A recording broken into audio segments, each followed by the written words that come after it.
debaters and backbenchers, it is my great pleasure to welcome you to the Journ Parliament.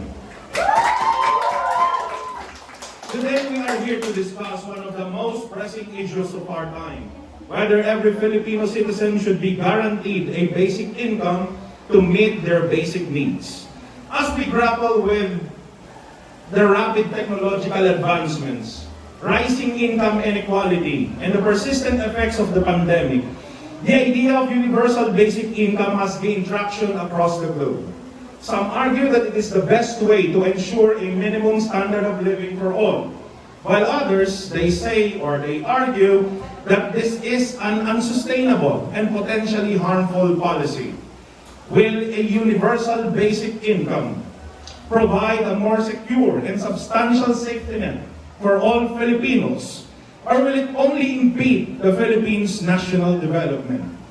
This House believes that the Philippine government should provide a guaranteed universal basic income, and that will be the motion for today's debate. This debate adopts the British Parliamentary Style. The government opens the debate and the opposition delivers the final speech. Every speaker presents a 4-minute speech, and the speeches proceed in this order. The first speaker will be the Prime Minister, followed by the Leader of Opposition, followed by the Deputy Prime Minister, followed by the Deputy Leader of Opposition, followed by the Member of Government, followed by the Member of Opposition, followed by the Government Whip, and the final speaker will be the Opposition Whip. During the middle 2 minutes of a speech, any participant across the table may request for a point of information or POI. The speaker chooses to accept or reject any POI request, but a speaker should accept at least one POI. The first and last minutes of each speech are considered protected time, and no POIs can be requested. I will ensure that clear time signals are maintained throughout the debate. A POI takes the form of a question or a statement, and if it is accepted, the questioner has 10 seconds to speak. Both benches will be graded based on the following criteria. First is the organization and clarity, use of argument, use of examples and facts, use of cross-examination and rebuttal, and the presentation style. Today, we are very grateful to have with us two distinguished judges who will be assessing the arguments put forward by the debaters. First, we have Sir Rolando E. Abellana. He is currently teaching MAPE to grade 9 students. Another judge is Ma'am Josephine A. Abermano. She is currently teaching MAPE to grade 10 students. Ma'am and sir, and of course our observer, Ma'am Jennifer Sabile. Ma'am and sir, welcome to the Journ Parliament. So without further ado, let the debate on universal basic income begin. First up is the Prime Minister of the Government Bench, Ms. Alexi Nicole Escorzo. Madam Prime Minister, are you ready? Okay, so your timer starts now. Good morning to the judges and audience of this parliamentary session. I am Alexi Corpus, the Prime Minister of the Government Bench, and we stand before you today to discuss our opinion and our stand why the Philippines must guarantee the UBI, or the Universal Basic Income. Now to start off, what is Universal Basic Income? This is mostly known as UBI, and this is a cash payment provided by the government to its people living on its country. It can be monthly or annually. Now, UBI is an extra money that can help you pay off your extra expenses on your list. Now, why must the Philippines establish having the universal basic income? Because it can solve a lot of problems that the Philippines has been facing throughout the years. And those are poverty, stress, poor management of budget, and even inequality between the poor and the wealthy. Now, I will start off with the poverty. How will UBI solve poverty in the Philippines? In October 2018, in a survey conducted by Kanta Philippines, a family of 5 spends about 22,000 pesos monthly on their everyday needs. And our minimum wage right now in the Philippines is it starts about 500 pesos. If you will do the math, 500 times 1 month or 31 days, it will be only 15,500 pesos. Now, where will you get the money para mapatungan yung kulang na sweldo mo para sa babayaran mo monthly? And that's where UBI will come to help solve or at least reduce your problems. With UBI, as I've said, you receive money monthly from the government. And with that money that you receive monthly, you can put it, pwede nyo ipatong yan sa kulang na pambayad nyo sa araw-araw na kailangan yung pera sa 22,000 pesos monthly. And that's how we can slowly cope up with poverty. We can slowly climb up from the poverty and slowly go up to where we can catch up with the wealthy. Now, we can now move on how UBI will also solve stress within our people. In our country, there are statistics that show that we are under deep pressure and deep stress. And this is because of our problems with poverty. In an article with ADAA, or Anxiety and Depression Association of America, it states that low income can cause a lot of stress among someone. And about 8.7% of people with very low incomes turn out to be under a severe psychological distress based on CDC. Now, if we have a lot of money problems, UBI can solve that with that because you have an extra money that, yes. Paano yung pagbabayad ng tax? Well, that depends. Hindi natin malalaman paano natin malalaman yung pagbabayad ng tax kung hindi natin susubukan yung UBI.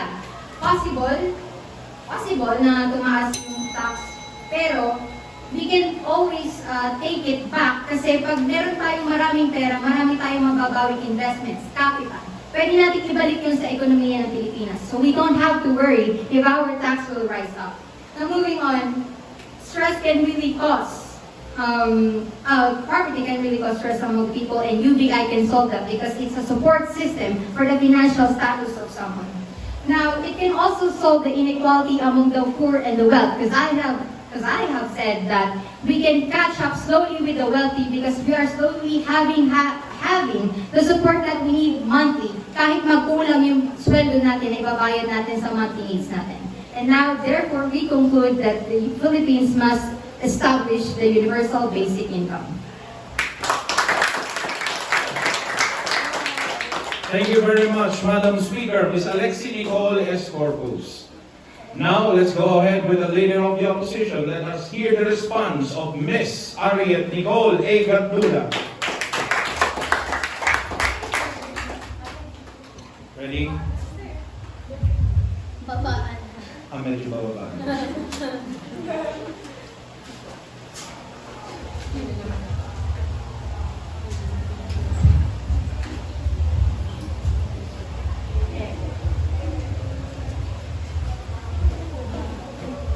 Ready?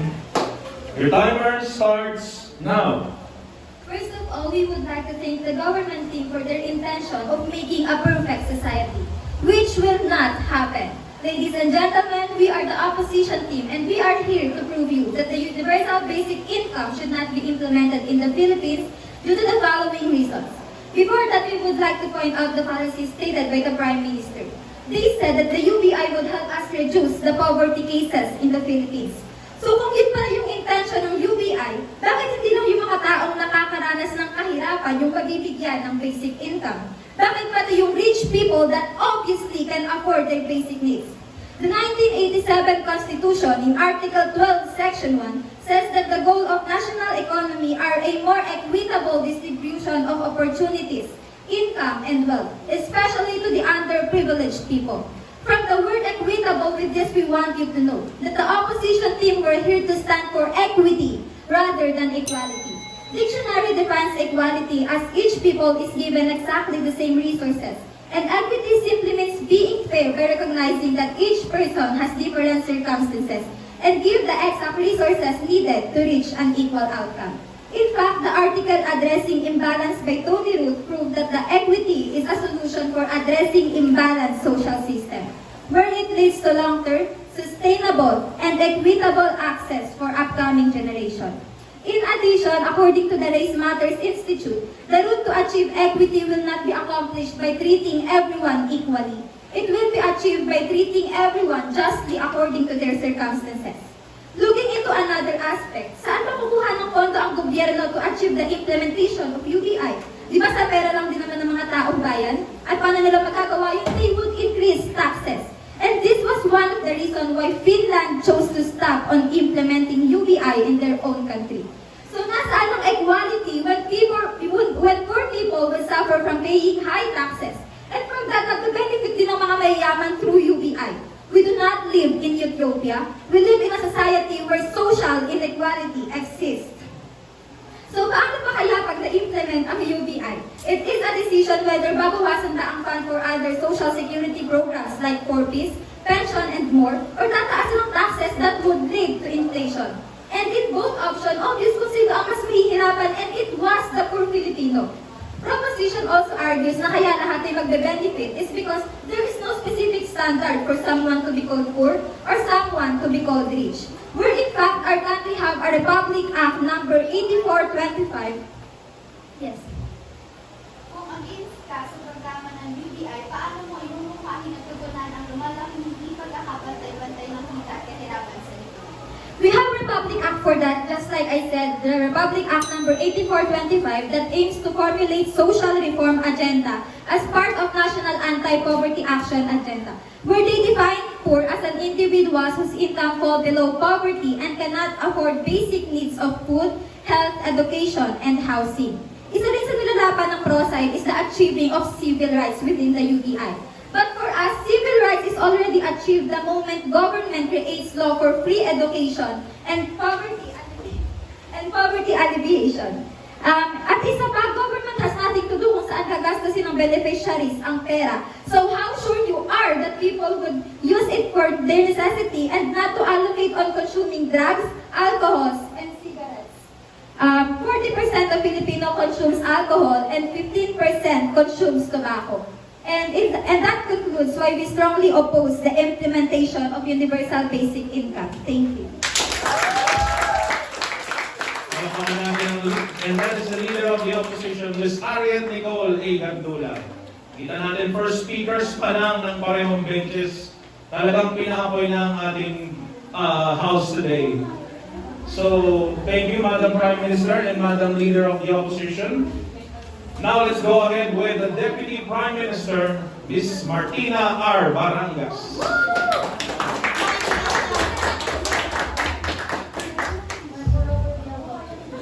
Madam Deputy Prime Minister, are you ready? Your timer starts now. Good day to everyone. As a Deputy Prime Minister in regards to the legalization of the universal basic income in the Philippines, I'd like to cite you some countries that have tried a UBI program that will somehow help you, that this UBI program can also be helpful and essential to our country as well. But first, I'd like to discuss about the idea of a UBI expert. According to a UBI expert and advocate, Sanhaya Anantaraman, poverty is exhausting and financial stress is exhausting. It really limits the time and space mentally that you have to work on great ideas. So basically, the idea is that people who are struggling to make rent payments, buy groceries, support their families, the stress can be overwhelming and flat out tiring. But if you have a security net of, let's say, 1,500 pesos per month, this could clear up people's time that they ordinarily spend stressing about where their next bill will come from and spend more time job searching, volunteering, or participating in the economy. Some participants in Finland's pilot program, which runs to the end of 2018, are already reporting that their stress level have decreased. In the 1960s, number of experiments have been conducted around America in different states to test the impact of unconditional cash at work. So essentially, do people work fewer hours or work for less money when you give them unconditional support? The answer is no. In a paper done by Roosevelt Institute last year, they re-examined these experiments and saw that there was essentially no reduction in work hours. So when you gave people unconditional cash, you didn't see a decrease in hours worked. Instead, folks just took the opportunity to enjoy the stability that they had. While evaluating the data and Anantaraman references, it ultimately showed that the experiments didn't result in the average worker leaving the labor force. Of course, the data from few small experiments in the 60s isn't a perfect prediction. However, a recent study by the Roosevelt Institute as well showed that the economy could stand to gain billions of dollars if UBI were to be successfully implemented. There have been other positive forms similar pilot programs in other programs of the world too, including in Dolphin, Canada. The kids, particularly the young boys, stay in school longer thanks to the fact that their families have yes. Small experiments namin, paano magtatapag na siya nationwide? Sorry, but the government will further discuss that. Going back, in Western Kenya, early results based on interviews with participants of 12-year of pilot program showed reduced conflict and poverty. And advocates of universal basic income in US argued that it could actually build bipartisan support with a program that would both reduce social welfare and tax the wealthy. World Bank, marathon studies sa World Bank and nagko-conclude to that UBI with available evidence indicates that there is limited or no impact of UBI type schemes on aggregate measures on participation on paper. At kami, ang proposition team ay naniniwalang kagaya din ang mangyayari sa ibang bansa, tulad ng nangyari sa United States, Canada, Brazil, Finland, and Namibia, Germany, Japan, Kenya, Spain, and India. Lahat sila may commonality, and ito ay nagkaroon sila ng boost of happiness, led to improve sanitation and nutrition, improve education and mental health, decrease addiction and crime. There was a reduction in the rate of hospitalization, and it did make them feel happier and less stressed. The recipients also reported that they felt more trust in other people and social institutions. Overall, this country tried universal basic income and it was beneficial to them. And this made us, the proposition team, become more eager on why UBI should also be implemented in our country. Because our country, Philippines, could also get these benefits when made it legalized in our country. So that is the Deputy Prime Minister of the Government Bench, Ms. Martina R. Balangas. And now let us hear the response of the Deputy Leader of Opposition, Ms. Nicole A. Kumar.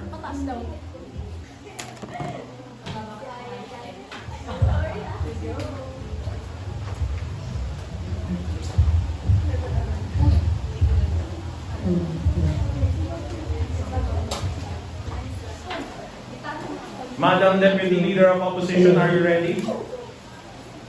Your timer starts now. Good morning, everyone. In addition to that, UBI will be effective here in the Philippines. Bakit? Since talagang ang korupsyon dito sa Pilipinas, hindi posible na magkaroon ng awan dito sa Pilipinas. According to Social Secretary Erwin Tulfo from the article Pantawid Pamilya Corruption List of Malaya Business Insight, out of 4.4 million Filipinos, 900,000 individuals na nakakatanggap ng cash assistance na hindi naman deserving kasi they are gainfully employed. Paano ba natin siya makawalay sa UBI? Kasi nga, kagaya na sa UBI, ano ba ang purpose ng UBI? To give cash assistance. Pero, paano kung dito pa lang sa purpose na meron ng requirements sa limit, nagkakaroon na ng dayaan, paano pa kaya dito sa UBI na wala namang requirements sa limit? Another case, nagkaroon din ng corruption case among LGU sa DSWD, Autonomous Region in Muslim Mindanao, na ang ibang local officials ay nakaka-receive ng funds assistance na intended for the poor, kaya nagkaroon ng irregularity sa poverty distribution ng tulong pinansyal. Ibig sabihin lang nito, malaki ang tsansa na magkakaroon ng nakawan sa pondo na ilalaan sa UBI. Another case, naging controversial case din ang 15 billion na nawala sa PhilHealth. Diba? How can you be so sure na magiging effective ang pag-implement ng UBI sa bansa? Well, isa pa sa pinapatunayan ng US Department na hindi gumagana ang anti-corruption law dito sa ating bansa kasi sa political dynasty. We all know na dito sa Pilipinas, hanggat ang corrupt ang namumuno, hindi maaalis ang corruption. Isa pa, ayon din sa Transparency International Corruption Perception Index CPI for 2022, ang Pilipinas ay nagrank as 116 namumuna na mayroong corruption sa bansa. So, ibig sabihin, dahil sa pagtalamak ng corruption cases sa ating bansa, bababa din ang ekonomiya ng ating bansa. Another point, kapag nagkaroon ng UBI, possible na hindi na umasa na lang yung mga tao sa ibibigay ng UBI, which means bababa ang GDP growth ng ating bansa na magtataas din ang federal na utang natin. Example nito is yung ayon pa kay Professor Marta ng Economics at Public Policy. Can you give me a certainty na talagang magiging tamad na yung tao ng Pilipinas yung tanong mo is madidiscuss sa party in laziest country. So, according nga sa study ni Wharton ng Economics at Policy, gumamit sila ng Richer Dynamic Model upang matansya ang maaaring resultan ng UBI na magtataas ang federal ng utang ng higit sa 63.5% ng 2007. Nag-show din sila ng statistics na by 2032, ang utang ay pwedeng lumaki ng 81.1% at ang GDP ay mababa pa rin ng 9.3%. So, ibig sabihin nun, yun yung magiging dahilan ng pagbagsak ng ekonomiya ng Pilipinas kasi hindi naman pwede na mas mataas ang utang ng Pilipinas kaysa sa GDP growth natin.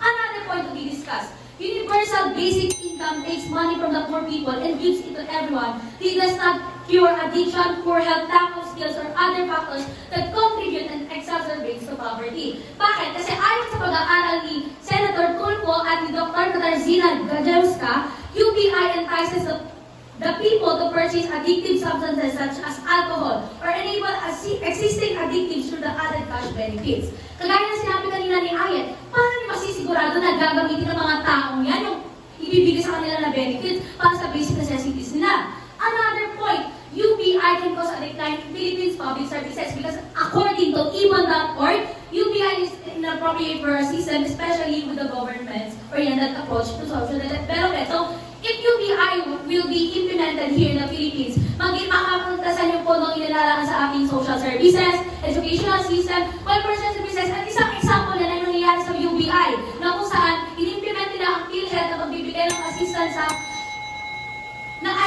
sa ating mga Pilipino, pero naging underfunded naman ang healthcare ng Pilipinas, ang hospital ng Pilipinas. So that's why we oppose. Thank you very much, Deputy Leader of Opposition, Ms. Nicole A. Gumar. Ngayon ay dadamon na tayo sa first speaker ng closing government. The member of the government, Ms. Bianca Loris M. Villela.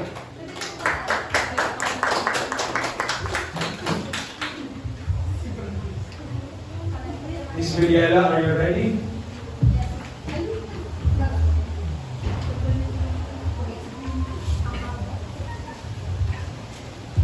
Okay. So your timer starts now. Reunite UBI. In terms of business, economy, and industry, ang UBI ay maaaring makapagbigay ng safety net sa mga citizens sa isang bansa para may pagsapalaran at sumugal sa isang negosyo. O ituloy ang kanilang native works na nakapagtaas ng entrepreneurships and innovation. Sa Pilipinas, may mga overwork ng mga Pilipino ngunit hindi nila nakukuha ang mga nararapat na sahod kapalit ng kanilang pagod. Sa pag-implementa ng UBI, nagkakaroon sila ng sapat na pera. Hindi ito para gawing tamad ang mga Pilipino. Dahil ito ay nakapagbigay ng enough flexibility sa labor market, sa garantisadong kita, ang mga individual ay maaari makapagpahinga o pwedeng hindi na sila mag-overwork sa kanilang trabaho para mabigyang pansin ang miyembro ng pamilya o ituloy ang kanilang edukasyon o ang pagsasanay o tuklasin ng mga bagong pagkakataon sa karera ng buhay. Ang ekonomiya ay hindi lamang puhunan ang dapat natin nakikita. Dapat rin natin pagtuunan ng pansin ng mga taong gumagalaw para maging successful ang mga negosyo. Isa sa mga pangunahing paraan na maaaring makaapekto sa larangan ng ekonomiya is by increasing consumer spending. Why? When they have the money to spend, yes. Paano yung given sa Pilipinas sa ating mataas ang unemployment rate? So, paano naman yung mga walang trabaho? Dapat bang yung man-percent nila yung hindi tatrabaho kasi merong overwork na kailangan bigyan ng time kasi nga hindi sapat. Paano yung mga hindi tatrabaho? As I was saying, yun nga, magbibigyan sila ng kita, hindi naman, government, nabigyan sila na, hindi na nasa government yun kung saan nila gagastusin yung perang makukuha nila. It's their, in their, responsible kung saan nila gagamitin. So, pinapakita mo na kung yung mga irresponsible na tao na wala namang pakipala yung government, so possible nga talaga na magamit nila kasi irresponsible sila. Ang sinasabi nyo kanina, paano naman ng mga taong gumagamit ng UBIs na maling paraan para sa mga bad things? Well, proponents of UBI acknowledge the potential for abuse, but argue that there are ways to minimize it through the monitoring and enforcement, education, and counseling and social support and rehabilitation programs. Well, as I was saying, isa sa mga pangunahing paraan ng maaaring maka-epekto sa larangan ng ekonomiya is by increasing consumer wide. When they have the money to spend, syempre expend rin for their basic goods. Yung mga necessary din ng mga kayang magamit in daily lives, di ba? At ang mga kinabang dito ay the Philippines. But how can we sure na sa ganong bagay nila gagastusin? No thank you. Transparently speaking, may mga cases talaga na ganyan. Isa yung contemporary issue here in our country, kaya dapat magsagawa ng programa to keep them in mind or remind them that they have to be responsible sa mga pera no thank you. Proper guidance is a must. As a Filipino, we all know how to reach and speak up and guide our kababayans. If some of them ay hindi talaga nakikinig, siguro they have to face consequences for that. Isa pa, improve job quality. Ang ekonomiya ay binubuo ng negosyo. Hindi ito yung tatakbo nang walang nagtatrabaho. Ang UBI ay maaaring magbigay sa mga manggagawa na hindi nakakayang may pagkasundo at kakayang tangian ng mababang sweldo. May mga situation kasi na, ay sige, tanggapin ko na lang kaysa wala. May mga cases din sa mga deals ng mga negosyante na humahantong sa hindi maganda pangyayari dahil sa financially unstable. Ang UBI may potential to be an important tool para ma-improve ang ekonomiya ng bansa. Ito ay nangangailangan ng maingat na consideration for its potential cost, funding mechanism, and administrative challenges. Ang ekonomiya natin ay nag-expand through the years at ang bansa natin ay mayaman sa mga natural resources and also that producer tayo ng geothermal power.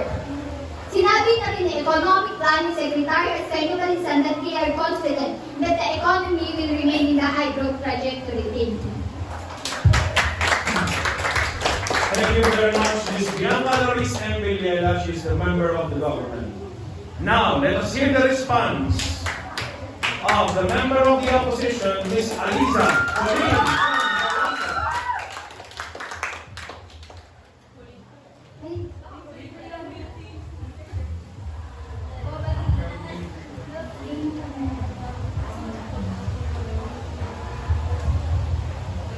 Are you ready?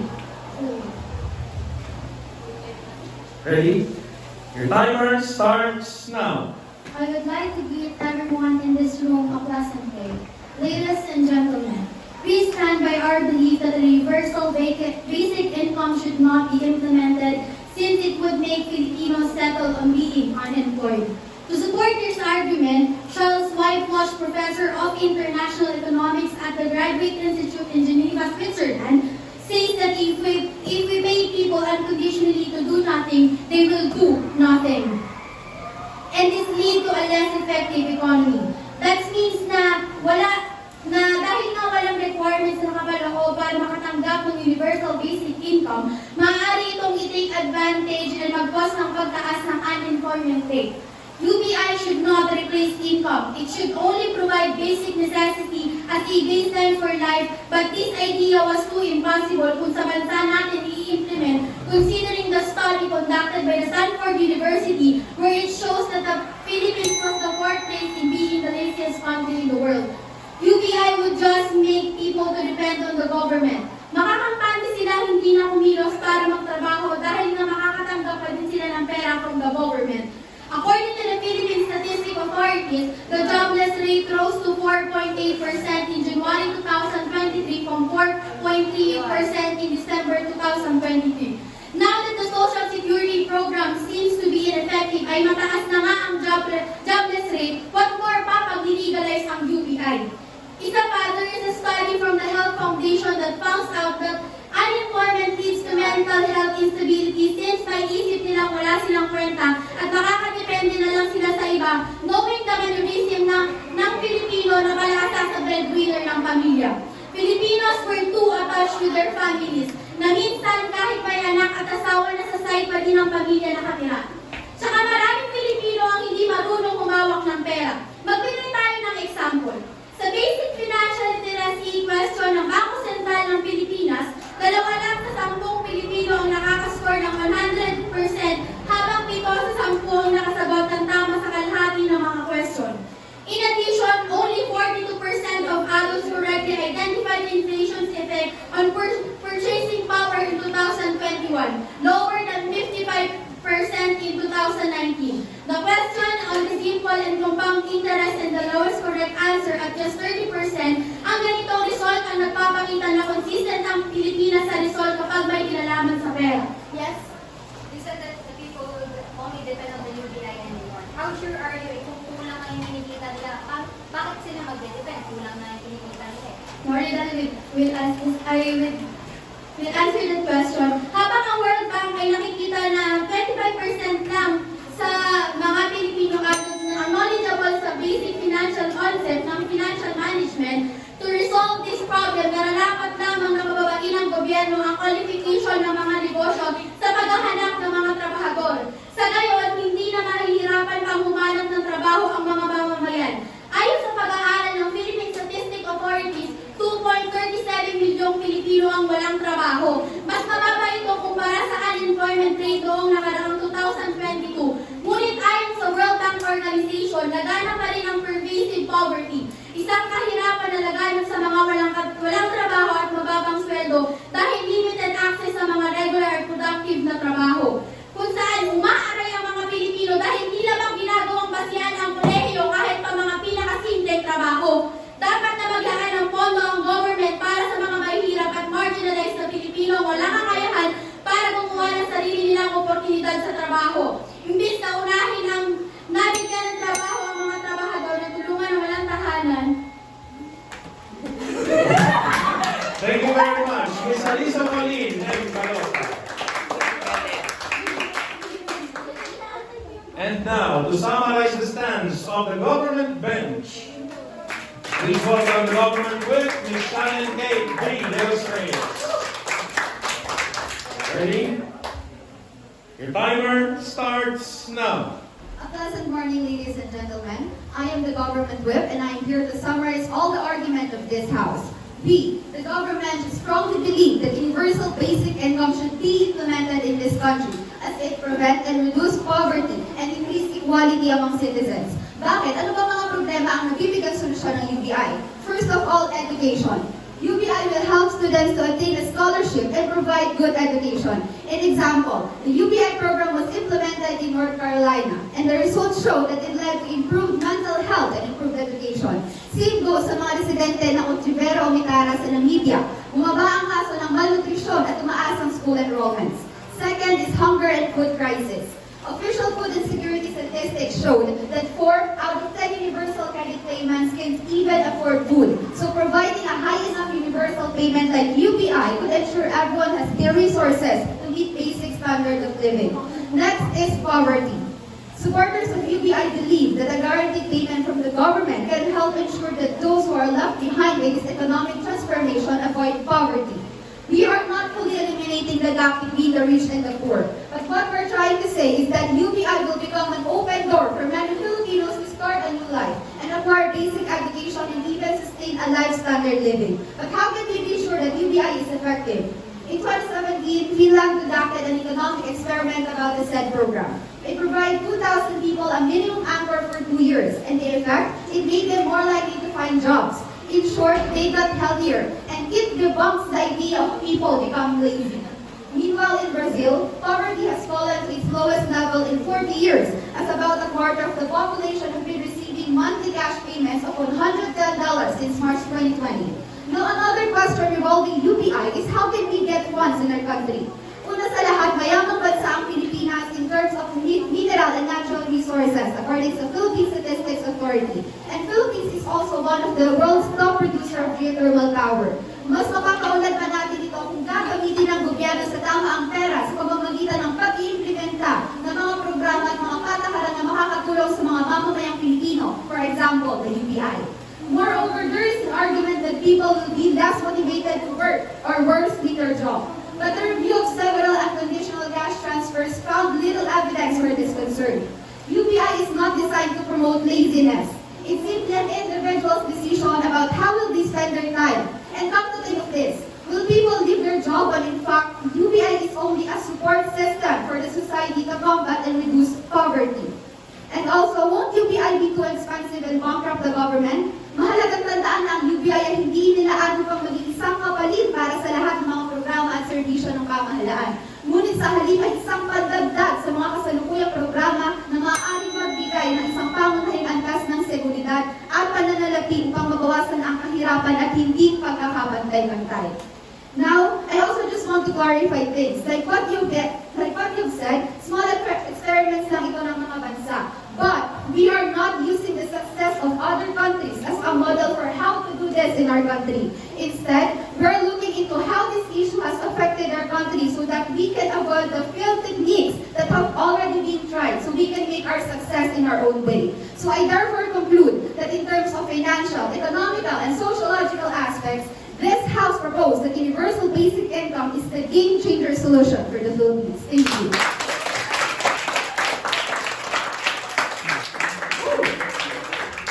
Thank you very much, Michelle and Gabe Vinos Reyes. Nag-aapoy na speech na yun. And now, the final speaker of this debate will be the opposition whip, and she is Ms. Noridel L. de Belen. Are you ready? Your timer starts now. Good morning, ladies and gentlemen. As an opposition whip, I will now give you the perspective of the whole opposition team on why universal basic income should not be implemented in the Philippines. First, with the support of the Philippine Constitution, we are fighting for equity here, not equality. Why equity? Based pa lang sa word na universal sa UBI, that means lahat ng tao makatanggap. Ano man ang estado mo sa buhay, anong gender mo, ilang taon ka, makakatanggap ka. So meaning makatanggap din ang mga rich people ng basic income na ito. Kaya bang tanggapin ang moralidad mo na makita ang mga mayayaman, privilege enough na nga sila, makakatanggap ka ng basic income, tapos yung mga mahihirap, basic income lang, wala silang ibang other sources ng income. Akala ko ba ang pinaglalaban ng Pilipinas ay lahat tayo pantay-pantay, makakaangat? Kung dito pala makikita mo na yung social hierarchy ng bansa natin. Di lalong yumaman yung mga mayayaman yan, tapos ang mahirap lalo naghirap. Kaya never magiging solution ng UBI sa poverty. Second, where will the government get the needed funds for UBI? Diba sa taxes din ng mga tao? If ever UBI will be implemented in the Philippines, then the taxes people will pay will also double. Considering na ayon sa article from Rappler, mayroong mga rich people na hindi nagbabayad ng tax. Di lalo tataas ang tax na binabayaran ng citizens. Lalo tayo masastuck as a third world country at lalong bababa ang economy natin kapag patuloy na tataas ang tax na kinukuha sa atin. Kuha rin ang government ang funds doon sa iba nating anti-poverty programs like 4Ps. Di ba kilala naman ang Pilipinas sa isa sa mga bansa na may corruption sa government? Lalo magkakagulo sa sistema ng gobyerno natin kung kakaltasan nila ang pera ng mga para sa 4Ps. Isa pa, sa bagay ng sistema ng pagtugon ng bansa natin sa iba't ibang emergency assistance, paano maaabot lahat ng taong gusto makareceive ng assistance from UBI? Pagaya na lang ng case sa 4Ps, 10 million applicants are still waiting for inclusion in the 4Ps. Paano pa kaya sa UBI na buong populasyon ng Pilipinas ang kailangan maka-access? Another point, kapag na-implement ang UBI, mas mamimihasa ang mga tao na umasa na lang na umasa sa gobyerno na pwede maging resulta ng mataas ng bilang na mga hindi nagtatrabaho na magiging resulta ng pagbaba ng GDP rate ng Pilipinas, pagtaas ng utang, dahilan ng pagbagsak na ekonomiya ng ating bansa. Third, mas lalong tataas ang unemployment rate sa Pilipinas kasi masasanay sila na umasa na lang sa pondo na binibigay ng UBI. Kaya ma-encourage na implementation ng UBI ang pagiging tamad at hindi pagtatrabaho na malaking salamat ito sa ating bilang capitalist country. Since nakatatak na sa mindset natin na kailangan natin paghirapan muna isang bagay bago natin makuha ito sa... Yes. So, sinasabi mo na dahil magiging tamad ang mga tao, dinidelize mo ba na lahat ng Pilipino tamad?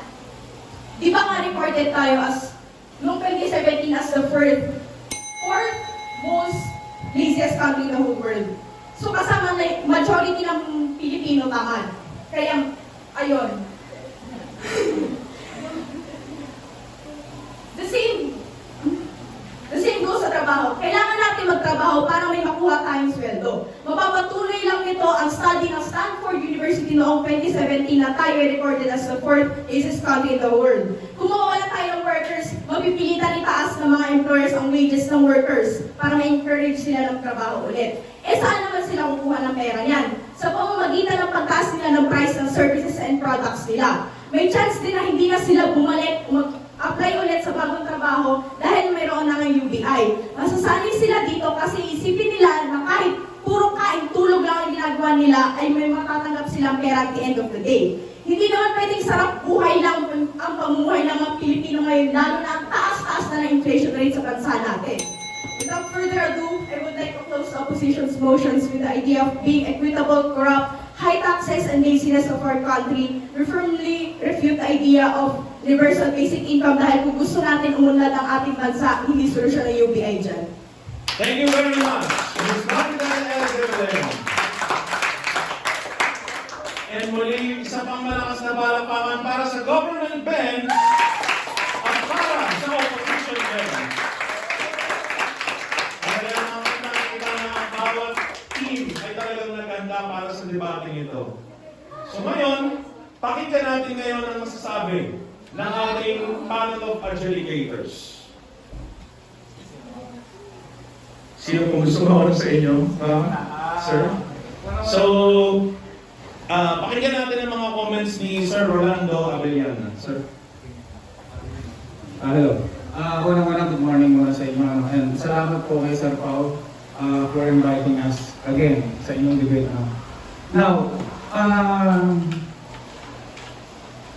nakakatuwang makinig sa inyo kasi I'm learning. Natututo ako. And in a debate like this, sa debating ganito, there should always be a balance between reasoning or arguing and examples. Nakita natin yan dun sa rubric na ni Sir Paulo. And actually, natutuwa ako na makita sa inyo that you are not only arguing just for the sake of arguing, but it is always based on studies abroad and here and abroad. And that is very beautiful to see and very beautiful to hear actually. The second point that I would like to make is that we are trying to argue a policy.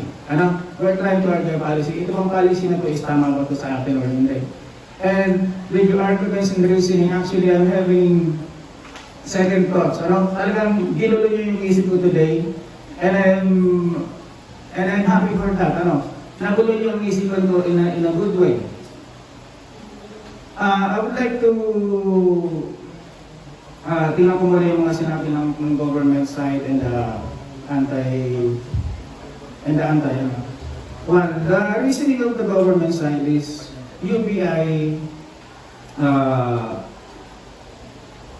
could alleviate poverty. It would matutugunan niya yung income inequality, security, safety net and all. And their reasoning is, una dito sa poverty, nasobla ng si Prime Minister ng kabila. And actually, nagustuhan ko yung ibig niyang sabihin na since universal, sinabi rin mo ng universal means lahatan, lahatan. And tama naman yung sinabi, I have this tendency to agree with the Prime Minister of the Antay na kung gusto nating tulungan talaga lahat, ang bigyan natin ng tignan natin is yung mga people na nasa poverty line and hindi lahat. And her argument is very convincing for me. Ito naman dito naman sa Antay, sinasabi nila tataas daw yung tax. And this group naman, na in a way, nasagot nila yung sagutin. Because kapag ikaw nagbigay ng pera sa mga tao, what would happen? Ano kaya mangyayari? Magkakaroon po tayo ng economic activity. Since yung mga tao meron ng pambili. Therefore, yung economic activity na yun, magkakaroon din somehow ng tulong sa ating government. And actually, this debate is really an opening to me. Nakarinig ako kanina dito kay ma'am. Isang argument niya is that yung pababa ng trabaho. And actually, it's something new for me. Kasi narinig ang pagtatrabaho dito sa atin is that dito ka lang, kahit dapat college level ka. Na kung gusto talaga natin tumulong sa mga tao na nahihirapan, kumarap ng trabaho, at least pababaan natin yung qualifications. And that is a new idea for me. And I'm very happy na narinig yun dito sa klase na ito.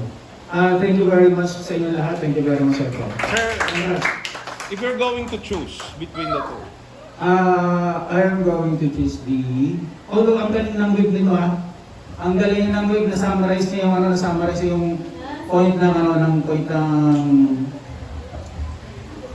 ninyo being government side. Ang galing ng wave ninyo. But I would have to say I vote for the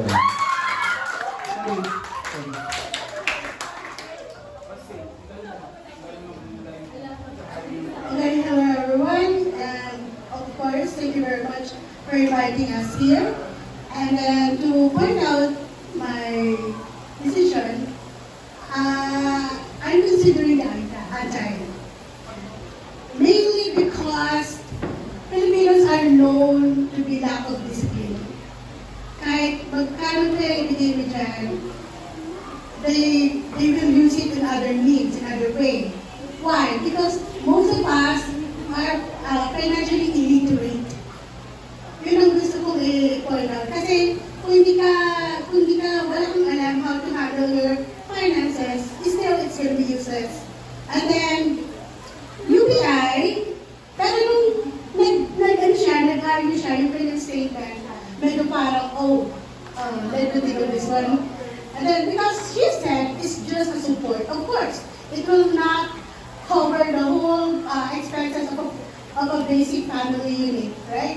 So, but still, majority can be tinitingnan natin. Yes, you had pointed out it is effective in different countries, but it's a small scale.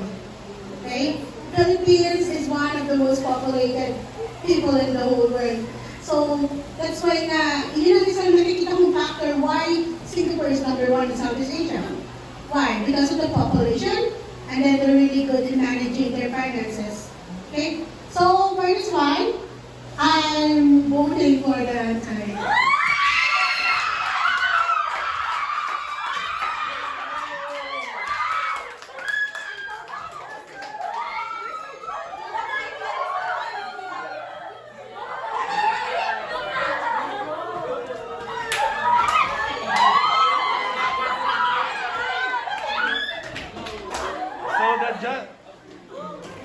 So the judges have decided. So ang itatangan nating panalo para sa debate nito ay ang opposition bench.